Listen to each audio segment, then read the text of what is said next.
आपल्या लाईफमध्ये food, cloth आणि शेल्टर ह्या गोष्टी ना खूप इम्पॉर्टन्स रोल प्ले करतात आणि त्या गोष्टी हॅपीनेसमध्ये तेव्हाच कन्वर्ट होतात जेव्हा आपण ह्या 3 गोष्टींना प्रॉपर पद्धतीने मॅनेज करतो. तर आता थोडक्यात आपले जे हे 3 पॉईंट्स आहेत ते कव्हर झालेच असतील आणि तुम्हाला बऱ्यापैकी मला जो काही सांगायचा मुद्दा होता तो तुम्हाला समजला असेल. तर आता फायनली मी इतकंच सांगणार मित्रांनो, स्ट्रेस असतो हा पूर्णपणे आपल्यावर डिपेंड असतो. आपल्याला तो घ्यायचा आहे की आपल्याला तो सोडायचा आहे, म्हणजे इग्नोर करायचा आहे, राईट? सांगण्याचं तात्पर्य काय, आपल्यामध्ये जर पेशन्स असतील तर आपल्याला कोणती पण गोष्ट अचीव करता येईल आणि कोणती पण गोष्ट अचीव करण्यासाठी आपल्याला जो मिडल पाथ असतो म्हणजे मध्यम मार्ग असतो त्यावर आपल्याला चालायचं असतं.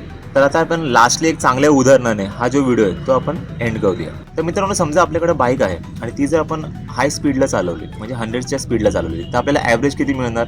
आपल्याला खूप कमी ॲव्हरेज मिळणार. आणि आपण जर ती इकॉनॉमी स्पीडवरती चालवली तर आपल्याला ॲव्हरेज चांगला मिळणार, राईट? तर मला सांगा कोणत्या स्पीडवरती आपलं नुकसान होणार आहे? हाय स्पीडवरती. आणि कोणत्या स्पीडला आपल्याला प्रॉफिट होणार आहे? इकॉनॉमी स्पीडवरती. तर हेच मित्रांनो मला सांगायचं होतं, हा जो काय मेकॅनिकल प्रिन्सिपल असतो हाच आपल्या रिअल लाईफवरती पण अप्लाय होत असतो.